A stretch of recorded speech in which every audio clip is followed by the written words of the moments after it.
You're watching CBS 8 Mornings at 6.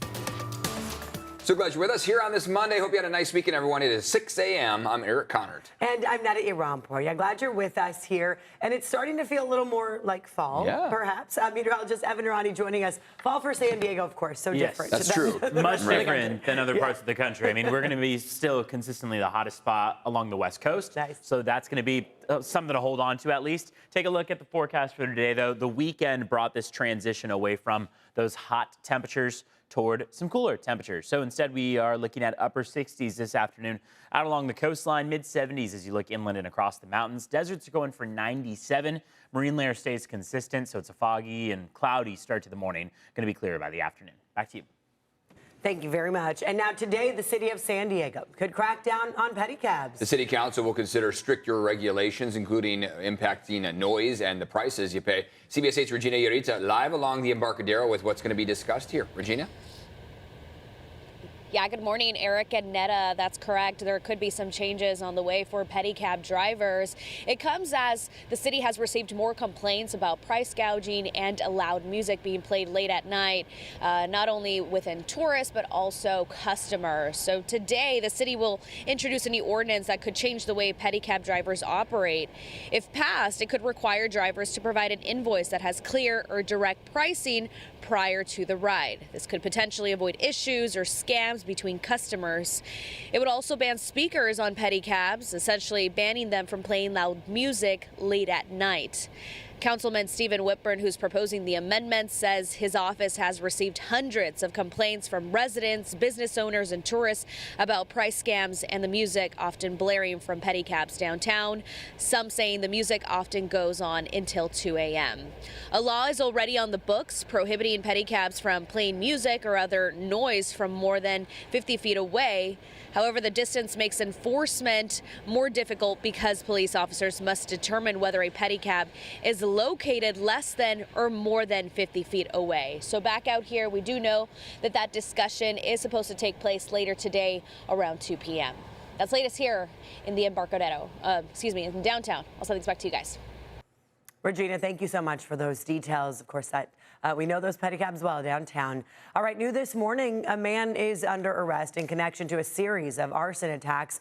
27-year-old Winston Cristobal was arrested on Friday after police say he started a fire near northbound Coast Highway 101 in Encinitas. Cristobal is accused of setting 8 separate fires in the last month, including the one on Friday. All of the fires were near 2 construction sites in Encinitas and Carlsbad. He's expected in court on Wednesday. This morning, hundreds of dialysis healthcare workers are going on strike across California, including San Diego. This is happening at Fresenius Kidney Care in Mount Hope and U.S. Renal in Chula Vista. Their union, called SEIU United Healthcare Workers West, is alleging that employers at several facilities are violating workers' rights. They are calling for fair wages and improvements for staffing shortages. The strikes begin at 8 a.m. Right now, average gas prices in San Diego County down 3 cents from 1 month ago. This comes as Governor Newsom is announcing legislative action over his proposal to prevent gas prices from spiking. The proposals would require gas refineries to have a backup supply to prevent erratic price spikes. But this comes as state regulators are considering a different set of rules that could cause gas prices to jump. The California Air Resources Board is considering limiting the amount of carbon in fuel by increasing penalties for refineries that produce high-carbon diesel and gasoline. And according to some analysts, if these new regulations pass, fuel prices could jump by 47 cents to 65 cents a gallon. Wow, that's quite a jump. And now to a traffic alert here. A 5-week construction project begins in City Heights today. Crews are adding a roundabout to the intersection of University Avenue and Highland Avenue. The city says eastbound traffic on University Avenue will be detoured starting at Fairmount Avenue. Bus routes 7 and 10 will also be detoured.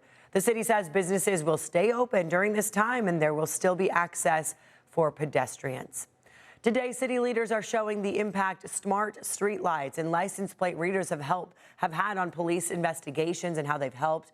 According to San Diego Mayor Todd Gloria's office, the controversial technology has assisted in 229 criminal cases and resulted in 166 arrests. Police credit this technology use in helping in the recovery of more than 163 stolen cars. This all comes as privacy advocates remain concerned over the use and retention of both technologies. Today is Indigenous Peoples Day. It's a day to celebrate the history and culture of Indigenous people across the U.S. and acknowledge the ongoing challenges they face. San Diego Miramar College is holding a celebration. The event will have free lunch and a performance by the Soaring Eagles. The celebration will be held from noon to 2 p.m. at Compass Point on campus. And some services will be closed today for Indigenous Peoples Day. The San Pasqual Band of Mission Indians announced that all tribal offices will be closed. Carlsbad city offices, libraries, and community centers will be closed as well. Nationally, Bank of America and Wells Fargo will be closed. Chase Bank and TD Bank will be open, and the New York Stock Exchange will be trading. The United States Postal Office will be closed and won't deliver mail or packages. UPS and FedEx will mostly be operating as usual, and all non-essential government offices will be closed. Californians get ready to drop, cover, and hold. A statewide tour begins here in San Diego today. This is ahead of the Great California Shakeout. Officials from the state's Office of Emergency Services will be at UC San Diego today with an earthquake simulation trailer. Visitors can learn about earthquake preparedness and that My Shake app and feel what an up to 7 magnitude earthquake would feel like. The simulator opens up at 7 a.m. and the goal is to educate people on how to prepare for earthquakes, what might come crashing with a 7 magnitude quake. Later this week on October 17th, more than 10 million people set to participate in the Great Shakeout. Taking a peek outside here, it's going to feel a little bit more like fall. Maybe able to break out the sweaters here for the mornings, overnight, right? especially toward the nighttime hours, early morning hours. Absolutely, those temperatures are much cooler, especially inland and over the mountains compared to, say, last week. Fall has been pretty consistent along the coastline, where we've rested in the 70s almost every day. I want to point out Brown Field here over the weekend is a great example of where those temperatures have cooled down, going from 85 on Friday afternoon down to 83 on Saturday, and then 75 by Sunday, average being 77. We are now going to enter a prolonged stretch, about 5 to 10 days of cooler than normal temperatures. In some cases, cooler than normal is only a degree or two cooler than normal. In others, it's closer to 5 to 8 degrees cooler than normal. Ridge of high pressure gets nudged off to the east, and what this is going to do is basically transition us away from this bulk of warmer temperatures toward cooler temperatures. We here in San Diego are going to watch as a trough of low pressure creates this dip in the jet stream that allows a lot of that cooler air to start to make its way in our direction. Granted, we are still going to be the warmest spot along the west coast. Every other spot to the north of us is going to be in cooler territory, but still,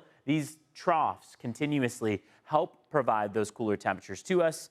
While it may not be all that notable in terms of that drop in temperatures, we still are not set up well for winter per se, whereas other parts of the country, close to the Rockies, could be experiencing their first snowfall. We are just going to watch as temperatures slide down to the 70s for us. So it's something, right? 64 degrees out there right now, overcast skies, pressure dropping, meaning cooler temperatures still moving into the forecast area. We're expecting that about Wednesday is going to be the coolest, and then we'll start to see temperatures slide just a hair going into the upcoming weekend. Winds are pretty light out of the southwest at 3 miles per hour. Santee and El Cajon, when we checked in last week, we're going for the 90s. Today, 77. 71 for La Mesa, 69 for San Diego, 66 in Pacific Beach, taking you up to North County, 68 for Carlsbad, 71 for Vista, 73 for San Marcos, and 75 for Escondido and Poway. And like I said, sure, these temperatures are going to stay in this cooler range, and they'll get a little bit of a boost by the upcoming weekend into early next week, but that still just brings them to about average, which holds on to this fall-like weather pattern that we have been seeing over the weekend. And now to start off this week, let's check in on what it looks like outside right now. Live look that we have from the 163. This is just south of the 8 freeway. Fog is an issue in a couple small spots, but it's much more patchy than what we saw last week. So, for example, this week, what we're starting it off with is mainly overcast gray skies, but those clouds are not exactly low down to the ground in most spots. So we're doing okay on that morning commute. Looking at border wait times out the door right now, it's a pretty long one at the San Ysidro port of entry. It could be taking you upwards of 2.5 hours to get across that port of entry. Otay Mesa port of entry is going to save you maybe 40 or 50 minutes. You're looking at about a nearly 2-hour trip across the border there for Otay Mesa. Back to you.